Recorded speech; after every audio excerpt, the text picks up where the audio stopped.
చూపును బట్టి తీర్పు తీర్చకు, విశ్లేషణతో సంగతులను తెలుసుకో. చూపును బట్టి తీర్పు తీర్చకు, విశ్లేషణతో సంగతులను తెలుసుకో. పరిశుద్ధ గ్రంథమునే పరిశోధించు, పరిశుద్ధ గ్రంథమునే పరిశోధించు. దూరమైన లోతైన సత్యాన్ని గ్రహించు, దూరమైన లోతైన సత్యాన్ని గ్రహించు.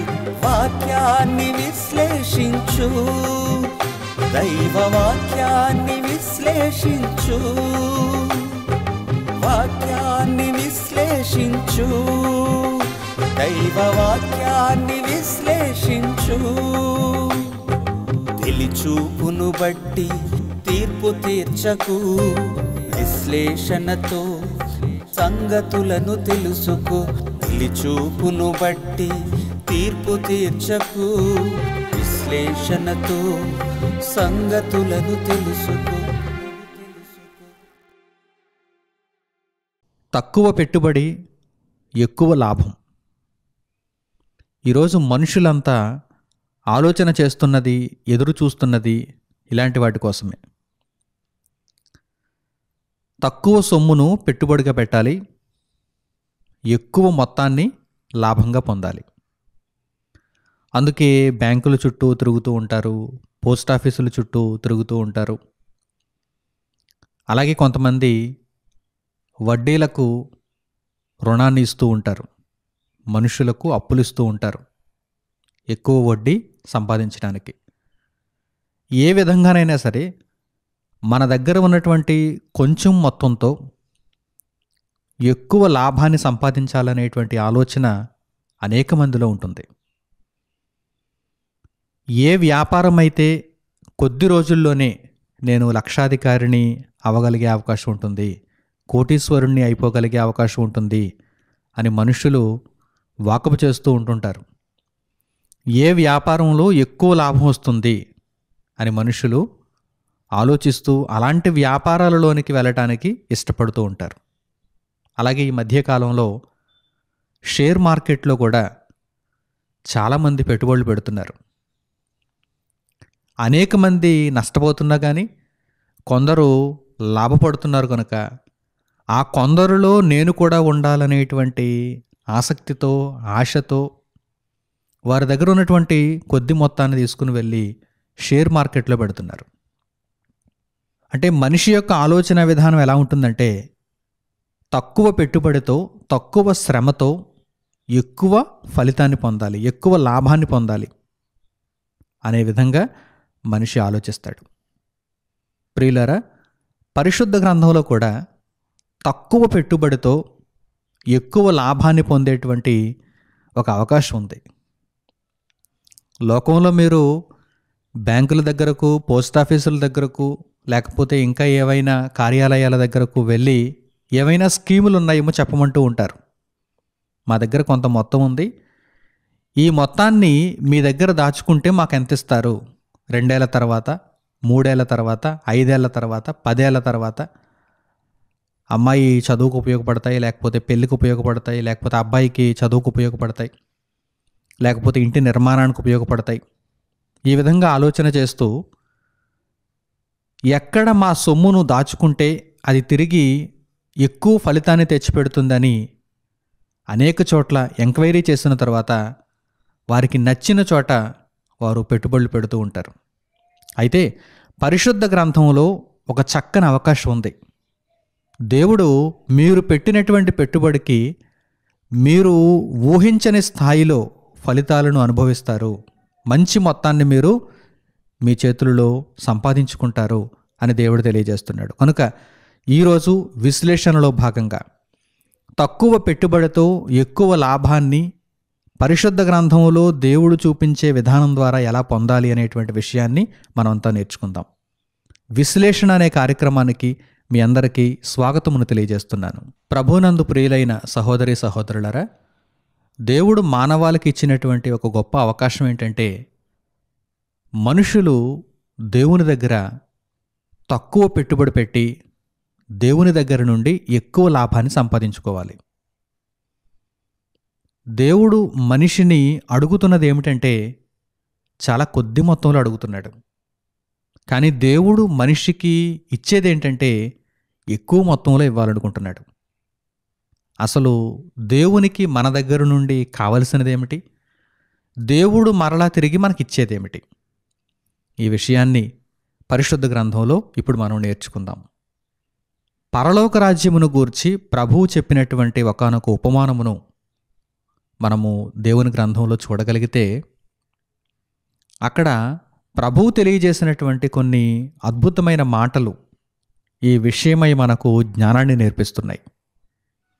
దయచేసి పరిశుద్ధ గ్రంథంలో పొందుపరచబడినటువంటి ఈ చక్కని పాఠ్యాంశం దగ్గరకు మీరందరూ రావాలని నేను సూచిస్తున్నాను.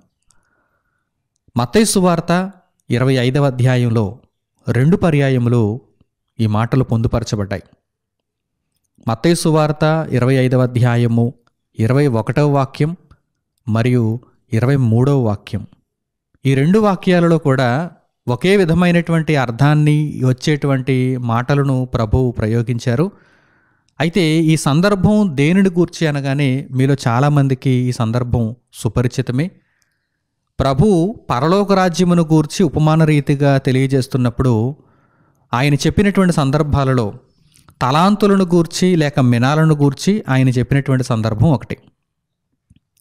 ఒక మనుష్యుడు, ఒక యజమాని దేశాంతరము వెళ్ళిపోతూ తన దగ్గర ఉన్నటువంటి దాసులను పిలిపించి ఒక దాసునికి ఒక 5 తలాంతులు, మరో దాసునికి ఒక 2 తలాంతులు, మరో దాసునికి 1 తలాంతు ఇచ్చి ఆయన దేశాంతరం వెళ్ళిపోయినట్టుగా పరలోక రాజ్యము ఈ ఉపమానమును పోలి ఉన్నది అని ప్రభు తెలియజేశారు. దేశాంతరము వెళ్ళినటువంటి యజమాని మరలా తిరిగి వచ్చేసరికి ఇక్కడ ఈ తలాంతులు లేక మినాలు తీసుకున్నటువంటి దాసుల యొక్క పరిస్థితి ఎలా ఉంది? 5 తలాంతులు తీసుకున్నవాడు 5 తలాంతులకు 5ంటిని మరలా సంపాదించి మొత్తంగా 10 తలాంతులను చూపిస్తున్నాడు. అలాగే 2 తలాంతులు తీసుకున్నవాడు 2కి మరలా 2ంటిని సంపాదించి 4 తలాంతులు మొత్తంగా చూపిస్తున్నాడు. 1 తలాంతు తీసుకున్నవాడు మాత్రం ఏమీ సంపాదించకుండా ఆ 1 తలాంతుని తిరిగి ఆ యజమాని చేతికి ఇస్తున్నాడు. అయితే లాభము సంపాదించినటువంటి వారిని చూచి యజమానుడు పలికినటువంటి మాటలను ఈరోజు పాఠ్యాంశంలో మనం చక్కగా ఆలోచన చేద్దాం. ఈ విషయమై ప్రభువు మనకు నేర్పించేటువంటి గొప్ప సత్యములను, రహస్యములను మనం తెలుసుకుందాం. మానవ బ్రతుకులలో దేవుడు మనుష్యులను ఏమి కోరుకుంటున్నాడు, మనుష్యులకు దేవుడు ఏమి ఇవ్వాలనుకుంటున్నాడు?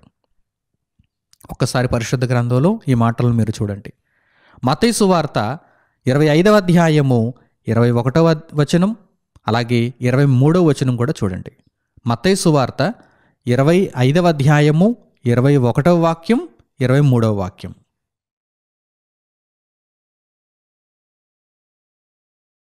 అతని యజమానుడు, భలా నమ్మకమైన మంచిదాసుడా, నీవు ఈ కొంచెములో నమ్మకముగా ఉంటివి, నిన్ను అనేకమైన వాటి మీద నియమించెదను, నీ యజమానుని సంతోషములో పాలు పొందుమని అతనితో చెప్పెను.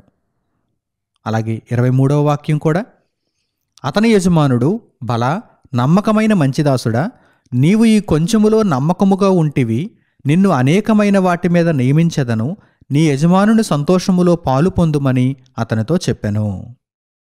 ఉపమాన రీతిగా ప్రభువు పలికినటువంటి మాటలను చక్కగా మీరు ఆలోచన చేయగలిగితే, భలా నమ్మకమైన మంచిదాసుడా అని లాభమును సంపాదించినటువంటి దాసుని చూచి యజమాని మాట్లాడుతున్నాడు. యజమాని లాభము సంపాదించిన దాసునితో ఏమంటున్నాడు చూడండి.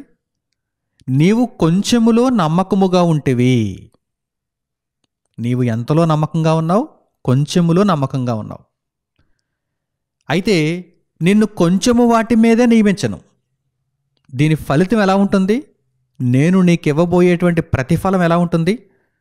నీవు కొంచెములో నమ్మకంగా ఉన్నావు, నేను నిన్ను అనేకమైన వాటి మీద నియమించదను. 5 తలాంతులకు 5 తలాంతులు సంపాదించిన వానితోనూ ఇదే మాట, 2 తలాంతులకు 2 తలాంతులు సంపాదించిన వానితోనూ ఇదే మాట. కానీ 1 తలాంతు తీసుకుని ఏమీ సంపాదించని వానితో ఈ మాట చెప్పబడలేదు.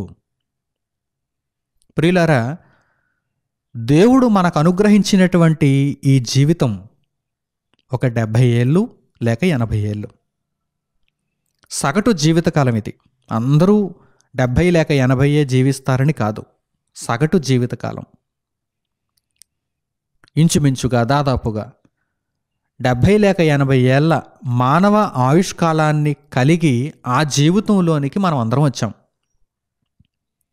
దేవుడు ఈ జీవితాన్ని చూపించి ఏమంటున్నాడంటే, దేవుడు ఈ జీవితాన్ని చూపిస్తూ ఏమంటున్నాడంటే, మీరు కొంచెములో ఉన్నారు. నిత్యత్వ కాలముతో పోల్చినప్పుడు ఈ జీవితం ఎంత? కొంచెము. యజమానుడు 5 తలాంతులకు మరి 5 తలాంతులను సంపాదించినటువంటి దాసుని దేని మీద నియమిస్తున్నాడు? అనేకమైన వాటి మీద. అంటే ఆ తరువాత ఆ దాసునికి అప్పగించినది 5 తలాంతులు, 10 తలాంతులు, 100 తలాంతులు కాదు, అనేకమైనటువంటి వాటి మీద ఆ దాసును నియమించాడు. కానీ ఆ దాసుడు అనేకమైన వాటి మీద నియమింపబడుటకు మునుపు యజమాని దగ్గర ఆ యోగ్యతను, ఆ అర్హతను ఎలా సంపాదించుకున్నాడు? కొంచెములో నమ్మకముగా ఉండి సంపాదించుకున్నాడు. ఈ మాటలను చాలా జాగ్రత్తగా మీరు ఆలోచన చేయాలి. ఈ మాటలు జీవితాలకు పాఠాలు, మనందరి జీవితాలకు ఈ మాటలు పాఠాలు.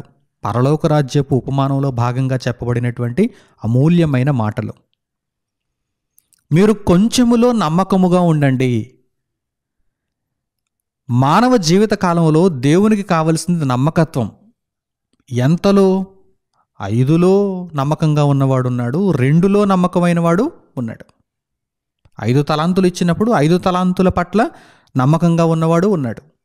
2 తలాంతులు ఇచ్చినప్పుడు 2 తలాంతుల పట్ల నమ్మకంగా ఉన్నవాడు కూడా ఉన్నాడు. అయితే ఇవన్నీ కూడా దేవుని దృష్టికి కొంచెమే. కొంచెమే. కొంచెములో నమ్మకంగా ఉండండి. కొంచెములో నమ్మకంగా ఉండండి. ఈరోజు ప్రజలకు చేతకానిదిదే. కొంచెములో నమ్మకంగా ఉండడం చేత కావటం లేదు. తక్కువ పెట్టుబడి మీకు కలగబోయేటువంటి ప్రతిఫలాన్ని చూస్తే అది విస్తారమైనది. నిన్ను అనేకమైన వాటి మీద నియమిస్తానంటున్నాడు దేవుడు. నువ్వు కొంచెంలో నమ్మకంగా ఉంటే నిన్ను అనేకమైన వాటి మీద నియమిస్తాను. చాలామంది ఏమనుకుంటున్నారంటే, మానవ ఆయుష్కాలమే విస్తారమైనది అనుకుంటున్నారు. అంటే 70-80 ఏళ్ల జీవితమే చాలా గొప్పది, చాలా విస్తారమైనది, ఇక దీని తరువాత ఏమీ లేదనుకుంటున్నారు చాలామంది అమాయకులు, అభాగ్యులు. పరిశుద్ధ గ్రంథము సెలవిచ్చుచున్న మాటలేమిటంటే, నీకు దేవుడిచ్చినటువంటి ఆయుష్కాలము చాలా తక్కువ, చాలా తక్కువ. మరో విధంగా చూచుకున్నా, అంటే భూమి మీద మునుపటి కాలములో బ్రతికినటువంటి మనుషుల జీవితాల ఆయుష్కాలంతో పోల్చి చూచుకున్నా మన జీవితకాలం తక్కువే. ఎందుకంటే ప్రారంభంలో ఆదాము కాలంలో దేవుడు మనిషికిచ్చిన ఆయుష్కాలం ఎంత? సుమారు 1000 ఏండ్లు. సుమారు 1000 ఏండ్లు. 900 పైచిలుకు సంవత్సరాలను వారు భూమి మీద ఆయుష్గా కలిగి ఉన్నారు. ఆ తర్వాత 120 ఏండ్లు. నోహు కాలం తర్వాత 120 ఏండ్లు. ఆ తర్వాత 70-80 ఏళ్ళు. 70-80 ఏళ్ళు కుదింపబడింది, తక్కువ చేయబడింది. ఇప్పుడు మనం కలిగి ఉన్నటువంటి ఈ ఆయుష్కాలం చిన్నది, తక్కువది. అలాగని 70-80 బ్రతకడం అంటే ఈరోజు చాలా గొప్ప విషయం. 70 లోపు, 60 లోపు, 50 లోపు, 40 లోపు, 30 లోపు, 20 లోపు కూడా రోగాలతో, ప్రమాదాలతో ఆయుష్ తీరిపోయి చనిపోతున్న వారు ఎందరో లేకపోలేదు. చిన్న జీవితకాలము ఒక చక్కని మాట ఈ సందర్భంలో మనం జ్ఞాపకం చేసుకుందాం. దైవజనుడైనటువంటి మోషే చేసిన ప్రార్థన కీర్తనల గ్రంథంలో మనకు కనిపిస్తుంది. 90వ కీర్తన 3-4 వచనాలను చూడండి. 90వ కీర్తన 3-4 వచనాలు.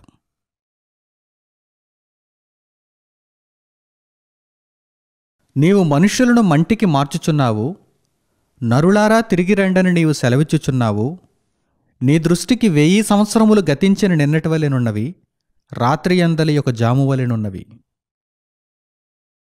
దేవుని దృష్టికి మానవ ఆయుష్కాలం ఎంత చిన్నగా ఉందో చూడండి, ఎంత తక్కువగా ఉందో చూడండి. గతించిన నిన్నవలే ఉన్నాయి. 1000 సంవత్సరాలైనా సరే, మనిషికి దేవుడు ఆయుష్కాలాన్ని 1000 సంవత్సరాలు ఇచ్చినా దేవుని దృష్టికి ఆ 1000 సంవత్సరాలు ఎలా ఉన్నాయి? గతించిన నిన్నటి వలె ఉన్నాయి. రాత్రి అందలే ఒక జాము వలె ఉన్నాయి. 1000 సంవత్సరాలే అలా ఉంటే 70 లేక 80 సంవత్సరాలు ఒక లెక్క చెప్పండి. దేవుడు నిత్యత్వమందు ఉన్నవాడు. దేవుడు నిత్యత్వమందు ఉన్నవాడు. దేవునికి మానవ ఆయుష్కాలం చాలా చిన్నది. ఆయన దృష్టితో ఇప్పుడు మనం ఆలోచన చేయగలిగితే, దేవుని ఆలోచనలలోనికి వెళ్ళి మన బ్రతుకును మనం చూసుకోగలిగితే, మానవ ఆయుష్కాలము చిన్నది. తక్కువ పెట్టుబడితో ఈ చిన్న ఆయుష్కాలములో, ఈ చిన్న బ్రతుకులో మనము దేవునికి నమ్మకత్వాన్ని చూపించగలిగితే, మనము దేవునికి లోబడి దేవుని ఎడల విశ్వాసమును చూపిస్తూ క్రీస్తు ప్రభువులో రక్షణ నొంది ఆ మార్గంలో మనం కొనసాగగలిగితే, తక్కువలో మనము నమ్మకముగా ఉన్నట్టు. కొంచెములో నమ్మకముగా ఉన్న వానికి ఏమి దొరుకుతుంది? విస్తారమైనటువంటి ఫలం దొరుకుతుంది. పరలోకరాజ్యపు ఉపమానములో ఆ భావన అదే. నీవు కొంచెములో నమ్మకంగా ఉన్నావు, నిన్ను అనేకమైన వాటి మీద నియమించదను. కొంచెములో నమ్మకంగా ఉండండి, కొంచెములో నమ్మకంగా ఉండండి. దేవుని కొరకు మనం చేసే కార్యక్రమాలన్నీ కూడా మనము పొందబోయే ఫలితాలతో పోల్చుకున్నప్పుడు చాలా చిన్నవి, చాలా కొద్దిపాటివి. ఏదో దేవునికి మనం గొప్పగా చేసేస్తున్నాం అనేది కాదు, మనం చేయవలసినవే చేస్తున్నాం. దేవుని పట్ల మనం చేయవలసిన కార్యక్రమాలనే చేస్తున్నాం. చేయటానికి మనం నియమింపబడిన వారం. ఆ బాధ్యత మనకుంది. ఆ పనులను మనం కలిగి ఉండాలి. సత్క్రియలను చేస్తూ మన జీవితాలను ముందుకు కొనసాగించుకోవాలి. ప్రియులారా, దేవుడు మనకిచ్చినటువంటి ఈ చిన్న బ్రతుకులో తక్కువ పనినే మనం చక్కగా నమ్మకముగా పూర్తి చేసుకున్నప్పుడు, దేవుడు మనకివ్వబోయే ఆధిక్యత, మనకివ్వబోయే ఫలితం చాలా గొప్పగా ఉంటుంది. చాలా గొప్పగా ఉంటుంది. లేదు, ఈ భూమి మీద మీరు ఒక 70 ఏళ్ళు నా కొరకు బ్రతికారు, నా కొరకు ఆలోచించారు, నీతి మార్గంలో నడుచుకున్నారు కనుక మరో 70 ఏళ్ళు మీకు నిత్యత్వంలో నేను ఆనందదాయకమైన జీవితాన్ని, ఫలవంతమైనటువంటి బ్రతుకును మీకు ఇస్తాను, ఆ తర్వాత మరలా మీరు కష్టపడాల్సిందే అని దేవుడు అంటున్నాడా? లేదు. ఈ భూమి మీద మీరు దేవుని కొరకు నమ్మకముగా పని చేయండి. కొద్ది కాలమే. అలాగని పూర్తిగా 70 ఏళ్ళు దేవుని కొరకు మనం బ్రతుకుతున్నామా? దేవుణ్ణి తెలుసుకునేసరికి మనకు చాలా వయసు వచ్చేసి ఉండొచ్చు. దేవుని పనులలోనికి వెళ్ళేసరికి మనకు చాలా వయసు వచ్చేసి ఉండొచ్చు. దేవుని కొరకు మనం బ్రతికినది ఎంత? ఎన్ని సంవత్సరాల పాటు మనం దేవుని కొరకు కార్యక్రమాలను చేయగలిగాం? చాలా తక్కువ కాలం, చాలా తక్కువ కాలం. ఆయన సన్నిధిలో అసలు ఒకవేళ ఎన్నిక చేద్దామంటే మన ఆయుష్కాలమే ఎన్నికకు రాదు. అలాంటప్పుడు మనం చేసిన పనులు ఆయన యొక్క సన్నిధిలో ఎలా ఎన్నికకు వస్తాయి చెప్పండి? అయినా సరే దేవుడు మనలను మన్నిస్తూ, మనలను జ్ఞాపకం చేసుకుంటూ, కొద్ది కాలాన్ని ఆయనే ఇచ్చాడు కనుక, ఆ కొద్ది కాలంలో కొద్ది పనిని ఆయనే ఇచ్చాడు కనుక, ఆ పనిలో నమ్మకత్వాన్ని దేవుడు చూస్తున్నాడు. ఆ పనిలో నమ్మకత్వాన్ని దేవుడు చూస్తున్నాడు. అది గొప్పది అంటున్నాడు దేవుడు. నీవు చేసిన పనో లేకపోతే నీకు ఇచ్చిన ఆయుష్కాలమో గొప్పది కాదు, నీవు చూపించిన నమ్మకత్వం గొప్పది. ఏది? ఆ గొప్పదైన నమ్మకత్వాన్ని మీరు కాపాడుకుంటున్నారా? అదే ఇక్కడ చాలా ముఖ్యమైనది. పరలోక రాజ్యపు ఉపమానంలో ప్రభు మాటలను జాగ్రత్తగా మీరు అర్థం చేసుకోండి, విశ్లేషించండి. కొంచెములో నమ్మకముగా ఉన్నారు, అనేకమైన వాటి మీద మిమ్మును నియమించెదను. కొంచెములో నమ్మకముగా ఉన్నారు. 5 తలాంతులు, మరో 5 తలాంతులు సంపాదించడం ఆయనకు పెద్ద విషయమేం కాదు. యజమానునికి అది పెద్ద లాభమేం కాదు. కానీ మీలో నమ్మకత్వాన్ని చూడటానికి మీకు ఒక పెట్టుబడినిచ్చాడు, మీకు ఒక పనినిచ్చాడు, మీకు కొంత కాలాన్నిచ్చాడు. ఈ కొద్ది మొత్తంలో నీవు నమ్మకంగా ఉన్నావు గనక అనేకమైన వాటి మీద నిన్ను నియమించదను, అనేకమైన వాటి మీద నిన్ను నియమించదను. ఈ విషయాన్ని లోకంలో కూడా మనం ఎన్నో ఉదాహరణల ద్వారా అర్థం చేసుకోవచ్చు. లోక సంబంధమైనటువంటి బ్రతుకులో కూడా ఎన్నో ఉదాహరణల ద్వారా ఈ విషయాన్ని మనం రూఢిపరుచుకోవచ్చు. ఒక ఇంటిని నిర్మించుకోవటానికి సుమారుగా ఒక 3 నెలలు పట్టచ్చు, 6 నెలలు పట్టచ్చు, సంవత్సరం పట్టచ్చు, 2 సంవత్సరాలు పట్టచ్చు. ఇంటి యొక్క స్థాయిని బట్టి ఒక ఇంటిని నిర్మించుకోవడానికి నెలల కాలం నుండి 1 సంవత్సరం లేకపోతే 2 సంవత్సరాల కాలం పట్టచ్చు. కానీ ఈ కష్టమంతా అయిపోయిన తర్వాత, ఇంటి నిర్మాణానికి మనం పడినటువంటి కష్టమంతా ముగింపబడిన తర్వాత ఇంటిలో మనం నివసించేది ఎంతకాలం? ఇంటిని నిర్మించటానికి 1 సంవత్సరం కష్టపడ్డారు కనుక ఇంటిలో 1 సంవత్సరం మాత్రమే నివసించడానికి అవకాశం ఉందా? లేదు. ఇంటిని 1 సంవత్సరం పాటు మనం నిర్మించగలిగితే, ఇంటిని నిర్మించటానికి 1 సంవత్సరం కాలం మనం తీసుకుంటే, అందులో నివసించటానికి ఒక 50 ఏళ్ల కాలం మనకు అవకాశం దొరుకుతుంది. సంవత్సరం కష్టపడ్డారు నిర్మాణానికి, ఒక 50 ఏళ్ల పాటు అందులో నివసించటానికి మీకు అవకాశం దొరుకుతుంది కదా, మీకు అవకాశం దొరుకుతుంది కదా. అలాగే ఒక ఉద్యోగాన్ని సంపాదించటానికి 1 సంవత్సరం కష్టపడతాడు విద్యార్థి. ఒక ఉద్యోగాన్ని సంపాదించటానికి, ఆ పరీక్షలు రాయటానికి, ఆ నైపుణ్యత సంపాదించుకోవటానికి, అర్హత అంతటితో కూడినటువంటి ఆ యొక్క నైపుణ్యతను ఆ ఉద్యోగ కార్యాలయానికి చూపించటానికి 1 సంవత్సరం కాలం పాటు కష్టపడతాడు, లేకపోతే 2 సంవత్సరాలు కష్టపడతాడు. ఒక్కసారి జాబ్ కొట్టేసిన తర్వాత రిటైర్ అయిపోయేంత వరకు కూడా ఉద్యోగంలోనే కొనసాగుతాడు, ఆ ఫలాలను అనుభవిస్తూ ఉంటాడు.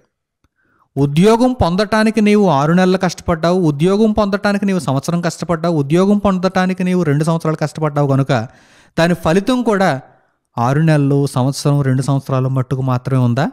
లేదు. నీకు ఉద్యోగం దొరికింది అంటే దాని ఫలితం చివరి వరకు నీకు దొరుకుతుంది. ఇలాంటి విషయాలను మనం లోకంలో ఉదాహరణగా తీసుకున్నప్పుడు కూడా ప్రభువు చెప్పినటువంటి మాటలు మనకు మరలా రూఢి అవుతున్నాయి. దేవుడు మనకిచ్చినటువంటి ఈ జీవితం చిన్నది, తక్కువ ఆయుష్కాలంలో మనం బ్రతుకుతున్నాము. దేవుడు మనకిచ్చిన పని కూడా తక్కువే, విస్తారమైన పనినేమి దేవుడు మనకు అప్పగించలేదు. పని కూడా మన స్థాయిలో మనం చేయదగిన పనినే దేవుడు మన చేతులకు ఇచ్చాడు. అయితే వీటన్నింటిలో దేవుడు కోరుకుంటున్నదేంటి? దేవుడు చూడాలనుకుంటున్నదేంటి? నమ్మకత్వము. నమ్మకత్వము. దీనికి తగినట్టుగానే ప్రతిఫలం ఉంటుంది, దీనికి తగినట్టుగానే తరువాత దేవుడిచ్చే బహుమతి ఉంటుంది.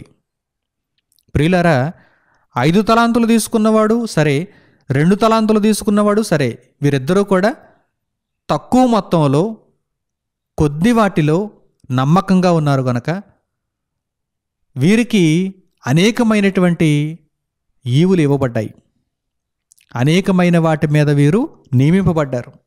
కొంచెంలో నమ్మకంగా ఉన్నారు వీరిద్దరూ, అనేకమైన వాటి మీద వీరు నియమింపబడ్డారు.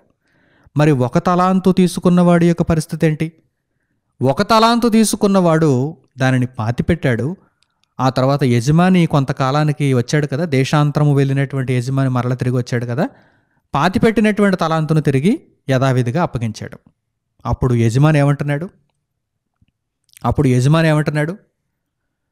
వీడు బద్ధకస్తుడు, వీడు అపనమ్మకస్తుడు, వీడు నన్ను దూషించేవాడు, వీడు ఎందుకు పనికిరానివాడు, కనుక వీణ్ణేం చేయాలి? శిక్షకు పంపించాలి అంటున్నాడు యజమాని. శిక్షకు పంపించాలి. అదేంటి? కొంచెములో నమ్మకముగా ఉన్నందుకు అనేకమైన వాటి మీద దేవుడు నియమించాడు, కొంచెములో నమ్మకంగా ఉండకపోతే అనేక సంవత్సరములు శిక్షకు కూడా దేవుడు పంపిస్తున్నాడు. అంటే దేవుని పట్ల మనం నమ్మకంగా ఉన్నప్పుడు నిత్యత్వమందు మనం మంచి ఫలితాన్ని అనుభవిస్తున్నాం. ఒకవేళ దేవుని కొరకు మనం నమ్మకత్వాన్ని చూపించలేకపోతే, దేవుని మాటలను మనము ఈ భూమి మీద పట్టించుకోకపోతే, కొద్ది జీవిత కాలములో దేవుని పట్ల మనం విశ్వాసంతో జీవించకపోతే నిత్యత్వ కాలము మనం శ్రమలోనికి కూడా వెళ్ళవలసి వస్తుంది. నా ప్రియులైన సహోదరి సహోదరులారా, ఇక్కడ దేవుడు చెప్పే కీలకమైనటువంటి అంశమును జాగ్రత్తగా గమనించండి. మీరు చేసే పని చాలా చిన్నది, మీరున్న ఆయుష్కాలం చాలా చిన్నది, సూక్ష్మంగా మీరు చేస్తున్నారు. దేవుడు మీకు ఇవ్వబోతున్నది స్థూల స్థాయిలో మీకు ఇస్తున్నాడు. బాగా అర్థం చేసుకుంటున్నారా? మీరు దేవుని కొరకు చేసేది సూక్ష్మంగా ఉంటుంది. సూక్ష్మక్రియలు. దేవుడు మీరు సూక్ష్మంగా చేసిన దానికి ఇచ్చే ప్రతిఫలం ఎలా ఉండబోతుంది? స్థూల స్థాయిలో ఉండబోతుంది, అంటే గొప్ప స్థాయిలో ఉండబోతుంది. దేవుని కొరకు బ్రతికితే దేవుడిచ్చే ఫలితం గొప్ప స్థాయిలో పరలోకంలో ఉంటుంది. దేవుని కొరకు బ్రతకకపోతే దేవుడిచ్చే ఫలితం నరకంలో అధ్వానంగా భయంకరంగా ఉంటుంది. రెండు భారీ స్థాయిలోనే ఉంటాయి. దేవుడిచ్చే ప్రతిఫలాలు అటు పరలోకంలోనైనా ఇటు పాతాళంలోనైనా రెండూ కూడా ఎలా ఉంటాయి? భారీ స్థాయిలో ఉంటాయి, మన అంచనాలకు మించి ఉంటాయి. ఇప్పుడు మనం ఏ దారిని ఎంచుకోవాలో జాగ్రత్తగా గమనించుకోవాలి. దేవుడు మనకిచ్చినటువంటి ఆయుష్కాలం చిన్నదైనప్పుడు, దేవుడు మనకిచ్చిన పని సులువైనదైనప్పుడు, నా కాడి తేలికైనది, నా కాడి సులువైనది, భారము లేనిది అని ప్రభు అంటున్నారు కదా. ఎవరైతే నా సిలువను వారి మీద వేసుకొని, అనగా ఈ బ్రతుకులో దేవుని యొక్క మార్గమును వహించుకొని పోతూ దేవుని చిత్తమును నెరవేర్చుచు దేవుని యొక్క సంకల్పమును పూర్తి చేసుకొనుటకు ఎవరైతే బ్రతుకుతారో, క్రీస్తు మార్గంలో ఎవరైతే దేవుని కొరకు నడుచుకుంటూ వెళ్ళిపోతారో వారు ఈ భూమి మీద నమ్మకత్వాన్ని చూపిస్తున్నారు గనక కొద్ది వాటిలో నమ్మకంగా ఉన్నందుకు వారికి నిత్యత్వమందు గొప్ప ఫలితాన్ని దేవుడు ఇవ్వాలనుకుంటున్నాడు. అనేకమైన వాటి మీద దేవుడు వారిని నియమించాలనుకుంటున్నాడు. ఈ దారిని ఎంచుకున్న వారు చాలా గొప్పవారు, వారు భాగ్యవంతులు. ప్రియులారా, ఎవరైతే ఈ దారిని కనుగొనలేకపోతున్నారో, ఈ విషయాన్ని అర్థం చేసుకోకుండా ఈ చిన్న బ్రతుకులో దేవుణ్ణి తృణీకరించేవారుగా ఉంటున్నారో అట్టి వారికి మాత్రం భయంకరమైనటువంటి శిక్ష తప్పదు. ప్రియులారా, వ్రాయబడిన మరో చక్కని మాట ఈ సందర్భానికి సంబంధించి ఇప్పుడు మనం జ్ఞాపకం చేసుకుందాం. మార్కు సువార్త 9వ అధ్యాయము 41వ వాక్యాన్ని చూడండి. మార్కు సువార్త 9వ అధ్యాయము 41వ వాక్యం.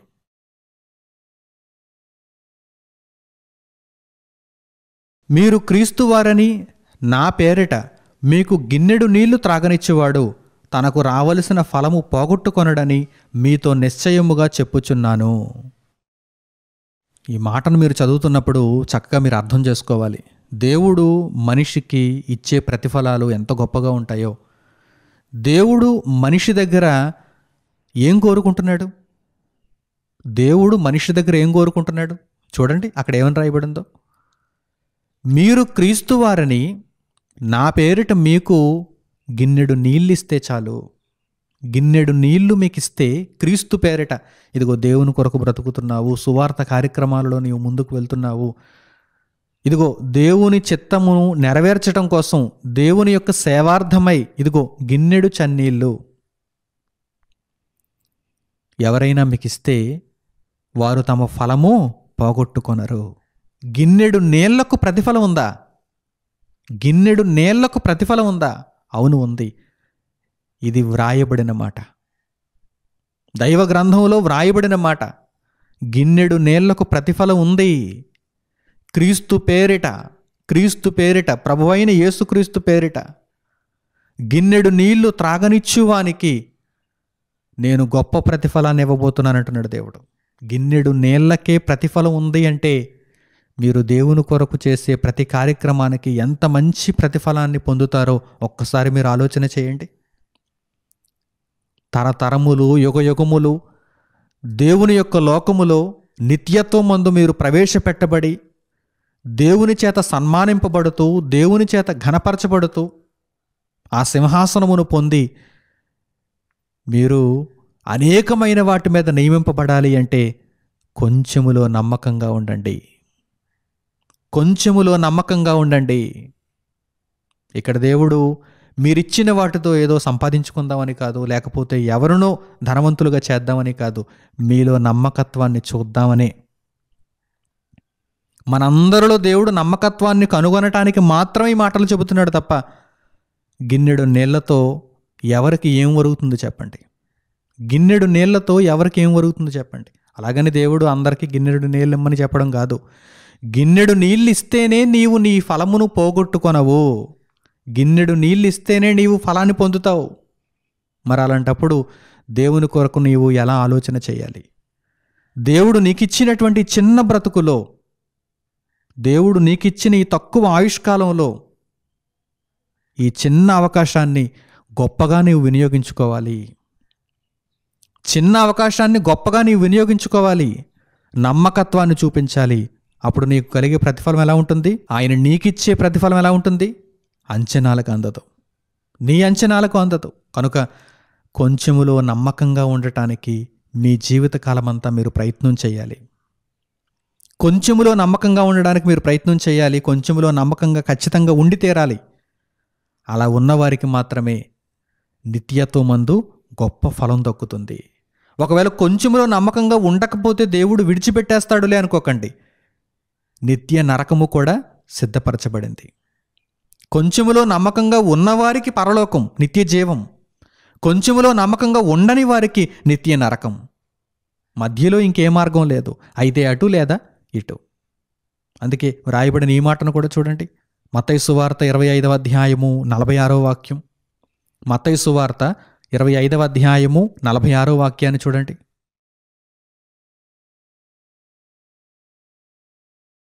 వీరు నిత్య శిక్షకును నీతిమంతులు నిత్య జీవమునకును పోవుదురు. దేవుడు తక్కువ ఆయుష్కాలాన్ని ఇచ్చాడు. తక్కువ ఆయుష్కాలంలో అసలు దేవుణ్ణి పట్టించుకోలేదు. అంటే చిన్న పని చేయలేకపోయారు. దేవుని కొరకు చిన్న పని చేయలేకపోయారు. కనీసం గిన్నెడు నీళ్లు క్రీస్తు పేరిట ఇవ్వలేకపోయారు. కనుక వీరు ఎక్కడికి పోతున్నారు చూడండి. వీరు నిత్య నరకమునకు, నిత్య నరకమునకు. నీతిమంతులైతే నిత్య జీవమునకు. దేవుని కొరకు కనీసం కొంచెము కూడా నమ్మకత్వాన్ని చూపించని వారు నిత్య నరకానికి వెళ్ళిపోయారు. తమ బ్రతుకే చిన్నది అనుకుంటూ, దేవుడిచ్చిన అవకాశమే చిన్నదనుకుంటూ, ఆ చిన్న అవకాశంలో దేవునికి పూర్తి విధేయతతో నమ్మకత్వాన్ని చూపించిన వారు నిత్య జీవమునకు కొనిపోబడ్డారు. కనుక ప్రియులారా, ఈ మాటలు పరిశుద్ధ గ్రంథంలోని మాటలు, మనుషుల సొంత పుస్తకాలలోని మాటలు కావు. ఆకాశము భూమి గతించును గాని ఈ మాటలు గతింపనేరవు. దేవుని కొరకు మీరు పడిన ప్రతి కష్టం, దేవుని కొరకు మీరిచ్చినటువంటి ప్రతి రూపాయి, దేవుడు మీలో నమ్మకత్వాన్ని చూస్తున్నాడు గనక అది విశేషమైనటువంటి ఫలితాన్ని తెచ్చిపెడుతుంది. విశేషమైనటువంటి ఫలితాన్ని తెచ్చిపెడుతుంది. మీరు నిజంగా ఆ ఫలితాన్ని పొందుతున్నప్పుడు ఆశ్చర్యపోతారు. అసలు మీరేమనుకుంటారంటే, నేను ఇంత చిన్న పెట్టుబడి పెట్టినందుకు ఇంత పెద్ద మొత్తమా అనుకుంటారు. ఇంత చిన్న పెట్టుబడి పెట్టాను నేను. అసలు మీరు మర్చిపోతారు. దేవుని కొరకు మీరు చేసినది, దేవుని కొరకు మీరు ఇచ్చినది మీరు మర్చిపోతారు. ప్రభువా, నీకు మేమెప్పుడు చేసాం? నీకు మేమెప్పుడు ఇచ్చాం?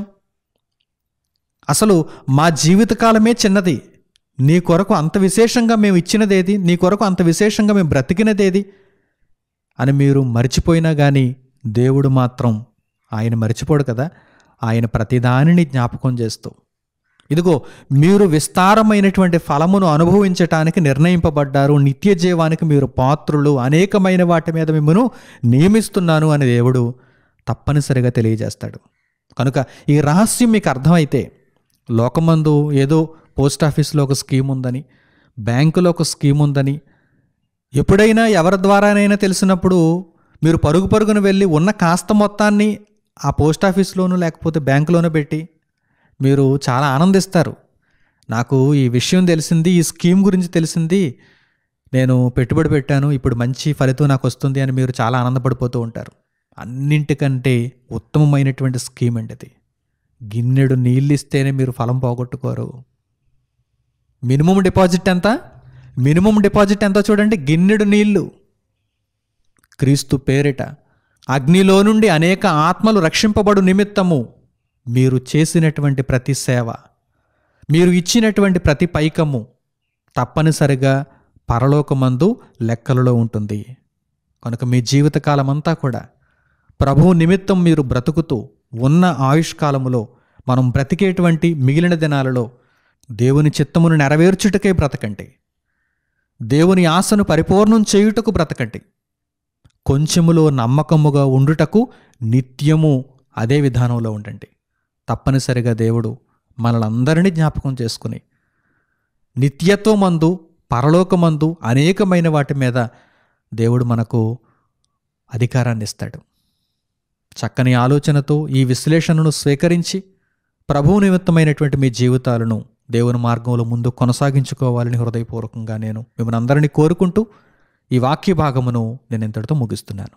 తండ్రి అయిన దేవునికి ప్రార్థనలు ఏకీభవించండి. మహాపరిశుద్ధుడును మహోన్నతుడునైన మా కన్న తండ్రి, ఈ సందర్భమందు మీరు మాకు దయచేసినటువంటి ఈ అద్భుతమైన రహస్యముతో కూడిన జ్ఞానమునకు మా హృదయపూర్వకమైన కృతజ్ఞతాస్తుతులు మీకు తెలియజేస్తున్నాము తండ్రి.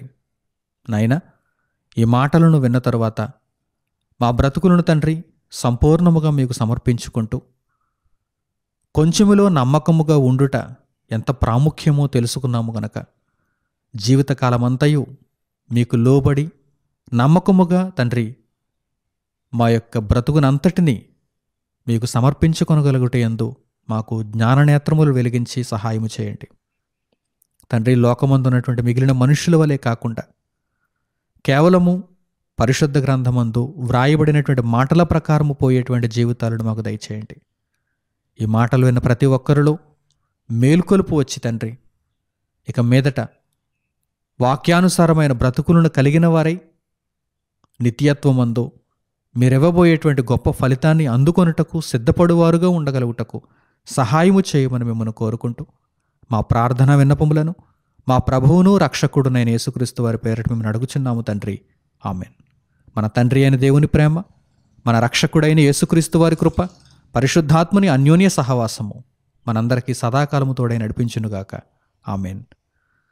అందరికీ వందనములు. సెలవు.